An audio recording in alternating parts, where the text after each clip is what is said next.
Hi everyone. Today we are going to discuss about the topic work and energy. This is the fourth chapter of class 9th.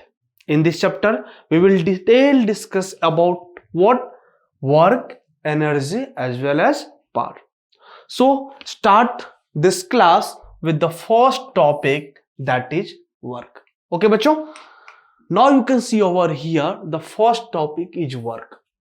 तो बच्चों how you will defined work, work क्या होता है, कैसे समझोगे आप daily life में? So many times you are saying that yes I am doing work. How you can say that yes you are doing work? आप किस बेस पे कहते हो? आप कहीं ना कहीं कुछ तो बेस कंसिडर करते होगे ना. On that basis you are saying that yes I am doing work. So बच्चों स्टार्ट करते हैं और आज हम बेसिक नॉलेज ऑफ वर्क की बात करते हैं. जैसे आप दिन रात वर्क वर्क बोलते हो, आखिर वर्क होता क्या है? ठीक है, क्या वर्क पॉजिटिव होता है, क्या वर्क नेगेटिव होता है, क्या यह वैल्यू जीरो भी होता है, क्या किसी ऐसे केसेस में वर्क जीरो हो रहा है? तो ये सारी बातें आज हम लोग इस क्लास में डिस्कस करने वाला है. गॉट इट बच्चों? आपको जान के बहुत ही आश्चर्य होगा कि यस वर्क डन नेगेटिव भी हो सकता है, पॉजिटिव भी हो सकता है और जीरो भी हो सकता है. It depends upon the direction of force. आप किस डायरेक्शन में फोर्स को अप्लाई कर रहे हो. और आप कभी कभी देखोगे फोर्स तो अप्लाई कर रहे हैं बच्चों, बट वर्क डन नहीं हो रहा है. ओके, तो बहुत ही इंटरेस्टिंग टॉपिक बच्चों आज अपन लोग डिस्कस कर रहे हैं. Now you can see over here how you will define work. Okay, so when a force acts on an object, क्या कर रहा है? When a force is acting on an object shows displacement, the force has done work on this object. क्या कह रहा है बच्चों definitions? When you are applying a force on an object, okay, और क्या हो रहा है? ऑब्जेक्ट डिस्प्लेस्ड हो रहा है बच्चों. okay, in such a situation you can say that what you have done work. Okay, so simple definition यही है बच्चों कि if you are applying a force on an object then object shows displacement. बच्चों इस बात पे focus करो. If object क्या कर रहा है? डिस्प्लेसमेंट शो कर रहा है, then you can say yes force has done work on this object. Clear है बच्चों? आप यहां पे फोकस कीजिए. There are two terms. Clearly है कि यहां टू टर्म्स की हम लोग डिटेल जो है डिस्कशंस करने वाले. One of them is what? Force. If you want to do work, आप यदि वर्क करना चाहते हो, दैट मींस व्हाट?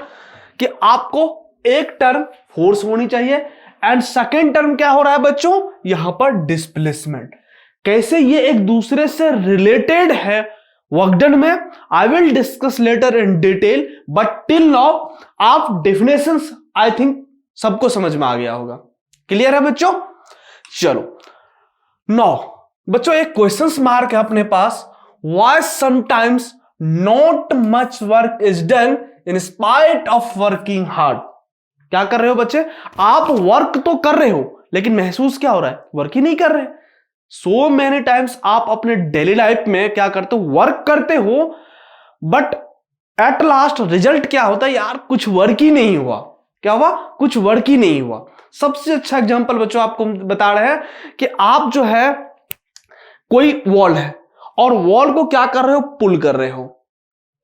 आप मान के चलो कोई वॉल को पुल करोगे, let's suppose 1 hour 2 hour 5 hours, और अल्टीमेटली आपको क्या हो रहा है? लास्ट तक वो जो वॉल है वो डिस्प्लेसमेंट नहीं हो रहा है. तो कैन यू से दैट कि क्या वर्क डन हुआ? If you are saying yes work done हुआ, तो समवन जो बाहर से मान लो कोई आया और वो पूछेगा what you have done, what you have done, तो तुम क्या कहोगे? कि मैं इस दीवार को, इस वॉल को एक फोर्स के साथ हम डिस्प्लेसमेंट करना चाहते थे. आप करना चाहते थे ना, but still the positions of wall is same. So how you can say that yes I have done the work done? Not ना बच्चों, आप ऐसा कह ही नहीं सकते. तो आप कह रहे हो कि वर्क डन कर रहे हैं, दैट मीन्स व्हाट? कि आप उस वॉल को डिस्प्लेस्ड किए होंगे, बट आप ही क्या हो रहा है बच्चों, आप you are applying force but there is no displacement. Okay, so बच्चों इस टाइम क्या हुआ, आपको लगा कि हम वर्क डन कर रहे हैं, बट जो फाइनल रिजल्ट था बच्चों क्या हुआ, वर्क डन नहीं हुआ। क्लियर है? So why sometimes not much work is done in spite of working hard. So देखते हैं बच्चों, reading, writing, drawing, thinking, analysing, all ये क्या है, ऑल आर एनर्जी कंज्यूमिंग। ये सारे वर्क जो कर रहे हैं, if you are thinking, if you are reading, if you are writing, तो क्या बच्चों इसमें एनर्जी नहीं जाती क्या? ऑब्वियसली आप 1 घंटे पढ़ते हो, 2 घंटा पढ़ते हो तो मेंटली कहते हो यार बहुत थक गई, नींद आ रही है। यू आर फीलिंग व्हाट, कि आप एनर्जी ही नहीं बचा, आप ग्लूकोज की ड्रिंक लेते हो, ठीक है, तो आप एनर्जी तो एग्जॉस्ट कर रहे हो ना बच्चों, बट एट लास्ट आप कहते हो कि यार no work is done on the above cases. सारी केसेस में क्या हुआ, वर्क डन तो हुआ नहीं। ओके, तो ये कई चीज ऐसी बातें हैं, आखिर क्या ऐसी बात है, किस बेस पे वर्क डन को डिफाइन करें आप? ऑल दीज आर वर्क ना, reading, writing, drawing, thinking, analysing of anything is a work done, लेकिन you are saying that what, work is not done in the above cases. ठीक है बच्चों, तो ये सारी बातें हैं, आप कंप्लीटली टायर्ड होने के बावजूद भी कह रहे हो कि yes in this situation work नहीं हुआ। तो कैसे कहते हैं बच्चों वर्क होगा, we will discuss later. For example now you can see here, a man is completely exhausted and trying to push a rock और you can say wall, but work done 0 as wall as stationary. I have already discussed ना, let us suppose आप किसी को पुल कर रहे हो या push कर रहे हो, ओके, बट नेट रिजल्ट क्या है, if there is no displacement you can't say that yes you have done work done, you can't say, okay, तो यही बात है बच्चों, क्या हुआ, a man completely exhaust, energy exhaust कर दिया, वो एकदम पुश कर रहा था एक वॉल को, you are pushing 1 hour, 2 hours, but you are not able to displace that wall, so you can say that yes I have क्या हुआ, वर्क नहीं किया। Okay, so but work done in 0 wall is why, wall is stationary। कोई दिक्कत बच्चों, clear हो रहा है आप सबको? अब थोड़ी थोड़ी बात चमक रही है कि वर्क डन क्या होता है। You can see over here, इस पिक्चर में ये अपने पास वॉल है बच्चों, okay, now this boy is pushing, ये क्या कर रहा है, पुश कर रहा है with some force, let suppose here this boy is applying some force in this directions, but what, ये डिस्प्लेसमेंट क्या है बच्चों, displacement is 0, displacement is 0, so can I say that displacement यहां पर क्या है बच्चों, displacement is 0। If displacement is 0, you can't say कि इस सिचुएशन में वर्क डन हुआ, बट एनर्जी तो एग्जॉस्ट हुआ बच्चों। अब क्लियरली है आप लोग को, आई थिंक अब थोड़ा थोड़ी बात समझ में आने लगा होगा वर्क डन से रिलेटेड, कि केवल force is not responsible for work done. If you are applying force, if there is no displacement of an object, you can't say that कि वर्क डन हुआ। So force and displacement, both these physical quantity are responsible for what, work done. Is it clear to everyone? Okay, now you can see here a man standing still with the heavy क्या suitcase with tired soon, but he does no work in these situations as he is stationary। क्या है बच्चों, एक कोई persons है, वो अपने मतलब हेड पे आप देखे होंगे, वो क्या लेकर, सूटकेस लेकर के आए हुए हैं, एक बैग सूटकेस को, ठीक है, वो लेकर के आ रहे हैं। ओके, इन दिस सिचुएशंस अब क्या होता है, दैट पर्सन्स टायर्ड हो रहा है, बहुत ही फास्ट टायर्ड हो गए, दैट मीन्स व्हाट, वो एनर्जी एग्जॉस्ट किया, बट क्या हुआ, नो वर्क, कोई वर्क ही नहीं हुआ। हम आपको दिखाते हैं ऐसा क्यों हुआ। Now you can see over here, this is the person carrying a bag. Now you can see here, this is a suitcase bag. So okay, so in this situation what, आप कह सकते हैं कि यहां पर आप देख रहे हो in this situation as he is stationary, ये क्या है, स्टेशनरी है। मैं आपको एक बात डिटेल में डिस्कस करना चाहता हूं, you know about the motion as well as rest condition. Okay, so for motion you need a reference point. With reference point you can define motion as well as rest of an object. Now you can see over here, if this person is reference, let's suppose यदि इसको आप reference consider कर रहे हो बच्चे, इसको आप reference consider कर रहे हो, in these situations इसके रिस्पेक्ट में बैग क्या है बच्चों, स्टेशनरी है। क्या है, स्टेशनरी है। व्हाई, बिकॉज इसके रिस्पेक्ट में तो बैग अपना पोजीशन चेंज ही नहीं कर रहा है। If an object do not change its positions with respect to reference point, you can say that yes this body will be in rest condition. Got it, इतना clear है बच्चों। तो ये जो बैग देख रहे हो आप बच्चों, ये तो इस पर्सन के रिस्पेक्ट में क्या था, रेस्ट कंडीशन में था। So here the displacement is how much, here again the displacement is zero. If the displacement is zero, so you can say yes work done is zero. Is it clear to everyone बच्चों, कोई doubt? So you can write here, what, again displacement is zero, again the displacement is how much, zero. So that's why ये person tired तो हो रहा है, he is exhausting their energy, क्या हो रहा है, एनर्जी एग्जॉस्ट कर रहा है, बट वर्क डन नहीं हो रहा है बच्चों। Is it clear to everyone? So अब मुझे लग रहा है कि आप लोग वर्क डन से बहुत कुछ अब समझने लगे होंगे। When you will say yes, work done हुआ कि नहीं हुआ और कब नहीं हुआ। अभी भी हम कंप्लीट उस स्टेज पर नहीं गए हैं, सो डिस्कस करते हैं।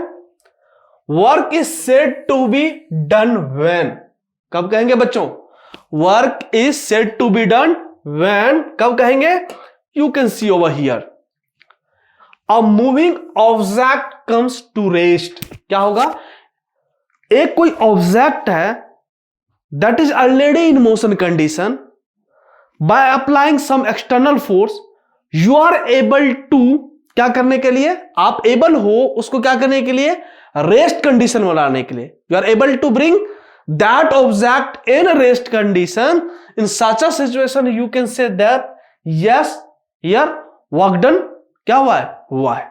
क्लियर है यहां तक? so you can see over here a moving object comes to rest. तो फर्स्ट केस क्या हुआ, जब मूविंग ऑब्जेक्ट रेस्ट में आ रहा है, in this situation you can say yes there is a work done. And the second case, an object at rest starts moving. An object initially the positions of object is what, rest में था बच्चों। Now the object is in motion condition, the object is in motion condition. So here क्या हुआ, there is a displacement because the positions of object is changing here. The initial positions of object is rest, and after some time t, the positions of object is in moving condition. So definitely you can say yes, definitely. Let's suppose यदि मान लो ये rest condition में कोई position होगा, तो after time T क्या होगा बच्चों, यहां पर ये मोशन कंडीशन में चला गया। ओके, तो डिस्प्लेसमेंट तो हुआ ना। That's why here you can say that what, there is a work done. इतना तक क्लियर है, कोई दिक्कत?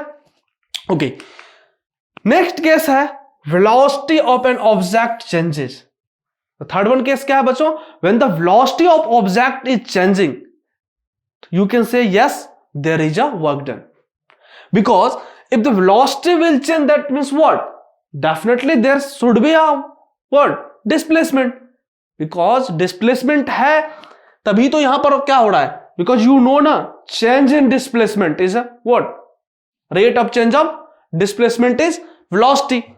So if the velocity of object is changing, you can say yes, there is a work done. Is it clear to everyone? चलो बच्चों, next point what we have, the shape of an object changes. The shape of an object is changing here. If you are applying a force, okay, and you are able to change the shape of an object. Let's suppose बच्चों you are applying a force in outward direction. It may be you are applying force in what directions? Okay. So अब आपको एक consider करते हैं example लेकर के. Let suppose बच्चों ये कोई ब्लॉक है. Let suppose a block having mass m. Okay, हमने ये मास m kg का एक ब्लॉक कंसिडर किया है. Now you are applying a force F in upward direction and both force magnitude wise equal but opposite to each other. In such a situation क्या हो सकता है बच्चों? It may be possible है कि यहां पर इसकी शेप क्या हो, चेंज हो जाए. इसकी शेप क्या हो जाए, चेंज हो जाए. एक कोई वायर ले लेते हैं बच्चों. Let suppose this is the wire of length L. Let us consider a cylinder और you can say anything having length L. Okay. Now you are applying force. Okay. Upward क्या आउटवर्ड डायरेक्शन में बच्चों इसमें force लगा रहे हैं. Because of this force what will happen बच्चों, tell me. It may possible क्या की हो सकता है कि ये कुछ हो जाए, लेंथ में इंक्रीजिंग हो जाएगा. तो फोर्स लगाओगे तो क्या you will get like this. क्या हो जाएगा बच्चों, लाइक दिस. अंडरस्टैंड बच्चों, यहां पर क्लियर है. तो यहां पर आपने फोर्स लगाया था, आप यहां पर भी फर्दर फोर्स लगा सकते हो, तो ये फर्दर चेंज हो जाएगा. So what you observe from this कि यहां पर जो लेंथ था बच्चों, now in this situation, now you can से here this is L, okay, and this is what, this is delta L. ये क्या है बच्चों, delta L. Okay, so here length is increased. So displacement तो हुआ ना बच्चों, डिस्प्लेसमेंट हुआ. Okay, so if the shape of an object changes you can say yes there is a work done. Okay, तो होप आप लोग समझ पा रहे होंगे कैसे ये वर्क डन के लिए रिस्पॉन्सिबल है. देखो बच्चों यहां पर क्या कर रहा है, एक बॉल आ रहा है, एक छोटू सी बच्चा है. ये छोटू सी बच्चा क्या कर रहा है, बॉल को रोक रहा है. तो क्या ये बॉल को रोका तो वर्क डन हुआ कि नहीं हुआ? यस, वर्क डन हुआ. हमने बताया ना कि यदि कोई भी मूविंग ऑब्जेक्ट किस में जाए, रेस्ट कंडीशन में चला जाएगा तो वर्क डन है. वो हम डिटेल में समझेंगे कैसे ये वर्क डन हो गया. अभी इस सिचुएशंस में वर्क डन होता है क्लियरली. जब मैथमेटिकली हम आपको डिफाइन करेंगे, how you will define mathematically work done, तो आपको क्लियर आ जाएगा. अभी तक डिफरेंट सिचुएशंस हम ले रहे हैं where you can say yes there is a work done or where you can say yes there is no work done. Okay, तो इसमें क्या हो रहा है बच्चों, वर्क डन की सिचुएशन है ये. Okay, so now scientific concept of work done. क्या है scientific concept, tell me. Okay, so हम देखते हैं कि साइंटिफिक क्या बात है वर्क डन से related. Now you can see over here बच्चों, the scientific definitions of work done reveals it's a relationship to energy whenever work is done. Scientific जो डिफिनेशंस है वो एनर्जी से रिलेट करता है और ये कहता है कि whenever work is done energy is transferred. जब आप वर्क डन करते हो तो एनर्जी की ट्रांसफर होता है. Okay, now you can see over here, two conditions need to be satisfied for work to be done. If you want to do work, then you need to satisfy two conditions. क्या है वो दो condition बच्चों, अब यहां पर देखो. The first one is what? क्या है बच्चों फर्स्ट वन, बताओ. So you can say yes, a force should act on an object. Okay? तो first one condition is what, a force should act on an object. इतने सारे example से, इतने सारे डिस्कशंस के बाद अब तो आप भी कह सकते हो बच्चों कि किस कंडीशन में वर्क डन को माना जाएगा. इतने तो क्लियरली हो चुका होगा अब तक कि एक बात तो होनी चाहिए क्या होनी चाहिए?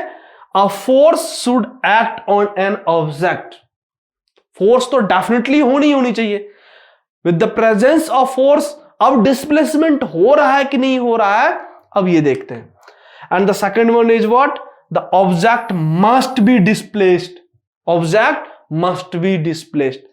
तो I have already discuss with you कि two physical quantity will decide क्या चीज? वर्क डन होगा कि नहीं होगा, वर्क डन हुआ कि नहीं हुआ।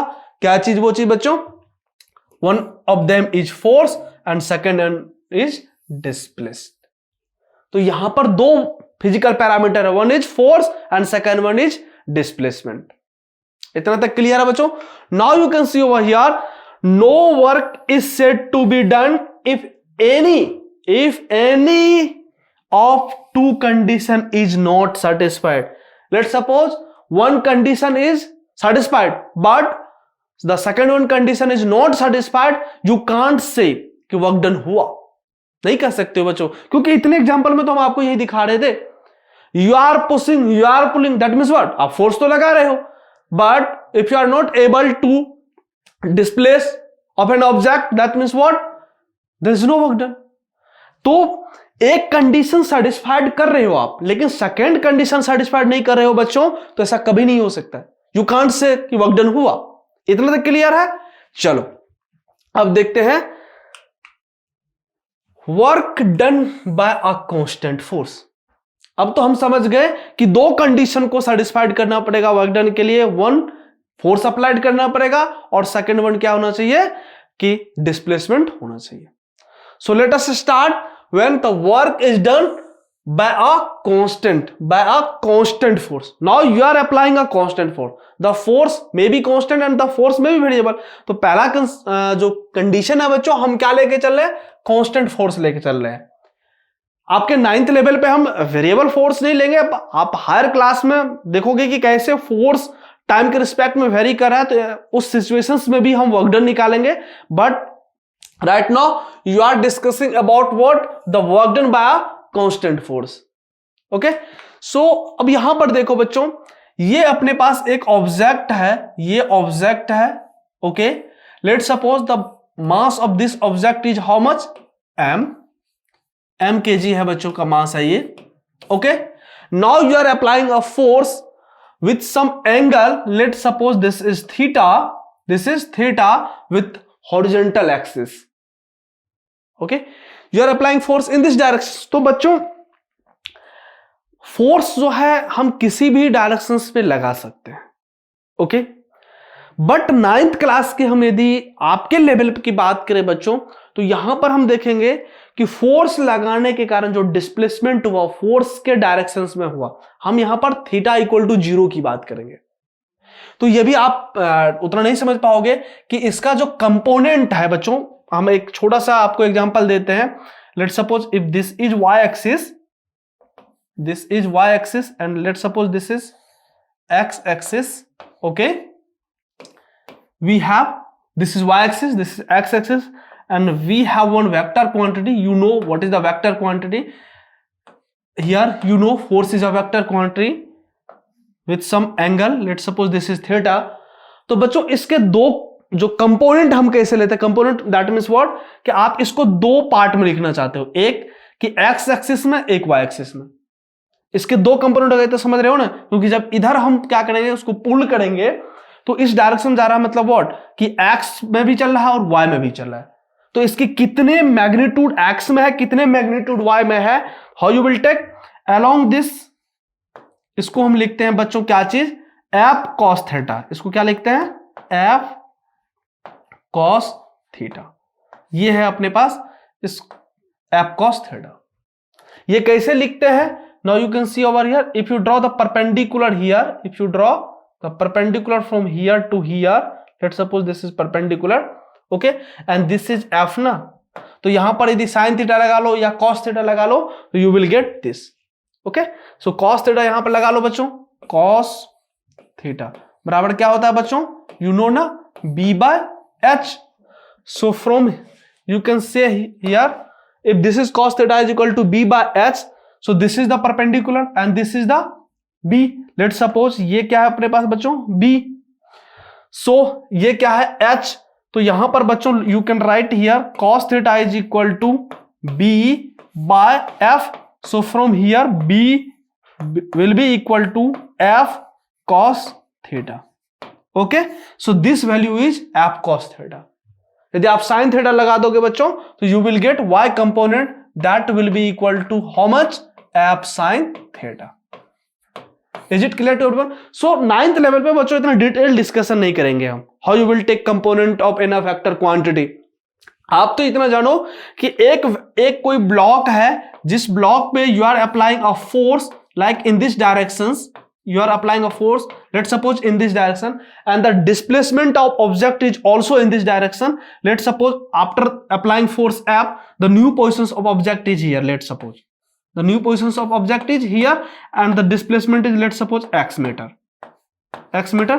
So यहां पे देख रहे हो डिस्प्लेसमेंट हुआ, फोर्स लगा है, बोथ कंडीशन आर सेटिस्फाइड ना। If both condition are satisfied then you can say yes, in this situation there is a work done. Clear है बच्चों? तो यहां वर्क डन हुआ। तो आप इतना डिटेल में यहां पर मत जाओ, जस्ट हम आपको इंट्रोडक्शंस दिए कि you can apply force in any directions.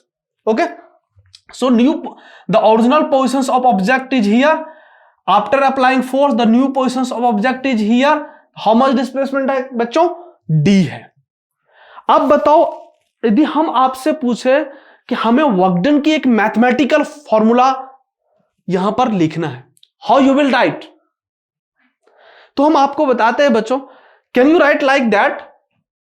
अब तो मुझे एक बता दो आप केवल, can I write work done is equal to F plus displacement और एफ माइनस डिस्प्लेसमेंट और एफ मल्टीप्लाइड बाय डिस्प्लेसमेंट और एफ डिवाइडेड बाय डिस्प्लेसमेंट। एक बच्चों एक कुछ फॉर्मूला एम्पेरिकल होता है जो कि जिसके हम प्रूफ नहीं दे पाते हैं, हम एक एक्सपेरिमेंट से हम उसको बताते हैं कि yes we can write like that.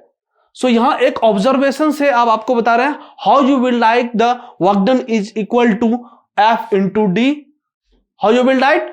तो बच्चों हम आपको बताना चाहते हैं, बिकॉज यू नो ना देयर आर टू कंडीशंस, दो कंडीशंस को आपको सेटिस्फाइड करना पड़ेगा, फोर्स भी होना चाहिए, डिस्प्लेसमेंट भी होना चाहिए। ये सारे रिलेशन में फोर्स एंड डिस्प्लेसमेंट है। क्या कोई एक रिलेशन, यदि कोई भी लाइक फोर्स जीरो हो गया तो क्या वर्क डन कर सकते हैं? नहीं। क्या डिस्प्लेसमेंट जीरो हो गया तो वर्क डन हुआ? नहीं ना। तो बच्चों देखो, यदि आप इस केस को आप यदि डिस्कस करोगे, लेट सपोज यदि आप कहते हो कि फोर्स जीरो है, that means what, you are not applying any force on any object. So from here you can say yes W is equal to D, but you know ना कि यदि कोई भी कंडीशन अनसेटिस्फाइड हो जाएगा तो work done तो होगा नहीं, वर्क डन तो होगा नहीं। तो ये फॉर्मूला क्या है बच्चों अपने पास, इनवैलिड हो गया। Is it clear to everyone? तो second one is what, F minus D. इस सिचुएशन में भी बच्चों यदि कोई भी एक फिजिकल क्वांटिटी जीरो हो जाएगा you will get work done, but you know if यदि कोई भी एक कंडीशन इनवैलिड हो गया यू कांट से कि वर्क डन हुआ। ये भी क्लियर है आपको? सो ये भी फॉर्मूला अपने पास इनवैलिड हो गया। अब बचा थर्ड वन। देखो बच्चों इस सिचुएशन में यदि कोई भी एक इनमें से जीरो हो गया वर्क डन जीरो हो जाएगा। एंड यू नो, मजा आ गया इस पे, आपका जो कंडीशन था वो सेटिस्फाइड कर रहा है ये, यू नो ना कि कोई भी यदि कंडीशन सेटिस्फाइड नहीं हुआ तो वर्क डन जीरो हो जाएगा। ले लो, देख लो बच्चों, यदि फोर्स जीरो है तो पर भी वर्क डन जीरो है, यदि डिस्प्लेसमेंट जीरो है तो पर भी जीरो है, because you know zero multiplied by anything is zero. So ऐसे कंडीशन में वर्क डन हो जाएगा। So this is our relation. तो आज के बाद अपन वर्क डन ऐसे ही निकालेंगे। ये क्यों नहीं लेंगे बच्चों, यदि ये जीरो हो जाएगा, लेट सपोज यदि डिस्प्लेसमेंट जीरो हो गया तो ये इन्फिनिटी को टेंड्स कर जाएगा। और प्रैक्टिकली जानते हो कि आप कोई भी चीज इन्फिनिटी नहीं होता, आप कैसे कह सकते हो कि वर्क डन इन्फिनिटी हो गया? Is it possible? नहीं ना। सो हमारे पास ये फॉर्मूला आज से निकल के आया, you can write yes work done is equal to force into displacement. Thank you everyone.